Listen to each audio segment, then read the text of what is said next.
सरकार ने गोबर पर 23,731 रुपया खर्च करने का फैसला किया है, लेकिन सरकार की एक दूसरी ही स्कीम जो इससे लगभग 60 गुना ज़्यादा पैसा खर्चा करती है, वह इसी स्कीम को अंदर ही अंदर खोखला कर देगी।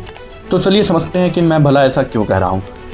6 अगस्त को कैबिनेट ने गोवर्धन स्कीम पास की, जिसके अंतर्गत सरकार गोबर, पराली और कचरे से बनने वाली गैस यानी कि कंप्रेस्ड बायोगैस को लगभग 10 गुना बढ़ाने का टारगेट रखा है। तो आप सोच रहे होंगे कि बायोगैस के बारे में तो हम बचपन से जानते हैं, तो सरकार ने आखिर स्कीम को पहले कभी क्यों नहीं लेके आए? तो इसका जवाब होगा कि ऐसा पहले भी हुआ है। 1981 से आज तक सरकार लगभग यह चौथी बार बायोगैस से रिलेटेड एक स्कीम लेके आ रही है। लगभग 50 लाख बायोगैस प्लांट लगाए गए और आज ज़्यादातर बंद है। 2018 में भी सटट प्लान के तहत सरकार ने लगभग 5000 प्लांट का टारगेट रखा था, लेकिन आज 2026 में भी सिर्फ और सिर्फ 133 बायोगैस प्लांट ही बने हैं।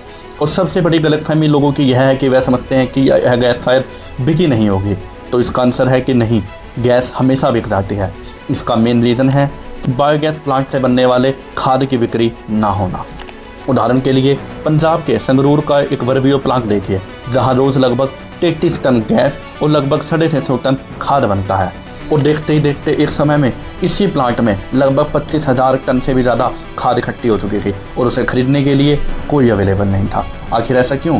क्योंकि देश के किसान ऑर्गेनिक मैन्योर खरीदने के बजाय केमिकल वाला फर्टिलाइज़र खरीदना पसंद करते हैं, और वह इसलिए क्योंकि सरकार इस फर्टिलाइज़र के ऊपर सब्सिडी देती है। फर्टिलाइज़र सब्सिडी के ऊपर सरकार लगभग एक साल में 1,70,000 करोड़ रुपया खर्चा कर रही है। और जबकि गोवर्धन स्कीम की अगर हम बात करें तो इसमें लगभग आने वाले 10 साल का टोटल बजट 23,000 रुपया है, यानी कि इस टोटल स्कीम का 10 सालों में होने वाले खर्चा का 60 गुना हर साल फर्टिलाइजर्स की सब्सिडी देने में खर्च हो जा रहा है। इसलिए ये स्कीम कितनी ही अच्छी लगे पेपर पर, इसमें सरकार ने नए कानून तक बनाए हैं कि किस तरह से मैंडेटरी गैस की बिक्री होगी, किस तरह से 3%, उससे अगले साल 4%, उससे अगले साल 5% गैस को पीएनजी और सीएनजी में मिलाना मैंडेटरी कर दिया गया है। लेकिन सवाल आज भी वही कि जो मैन्योर बचेगा उसे आखिर खरीदेगा कौन? उससे रिलेटेड सरकार ने इस पूरी स्कीम में कोई सॉलिड प्लान नहीं दिया।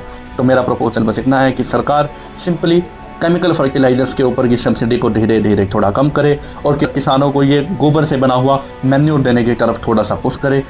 बाकी ऐसे ही अमेजिंग वीडियोस देखने के लिए मेरे चैनल को सब्सक्राइब कर लीजिए। और आपकी क्या राय है स्कीम से रिलेटेड कि क्या सही में हम गोबर से ईंधन बना पाएंगे? अगर हम ऐसा कर पाते हैं तो देश के लिए बहुत अच्छी बात होगी, हम अपने गैस इंपोर्ट को कम कर पाएंगे। बाकी आप अपने ओपिनियन कमेंट में ज़रूर बताइएगा। मिलते हैं आपसे अगले वीडियो में।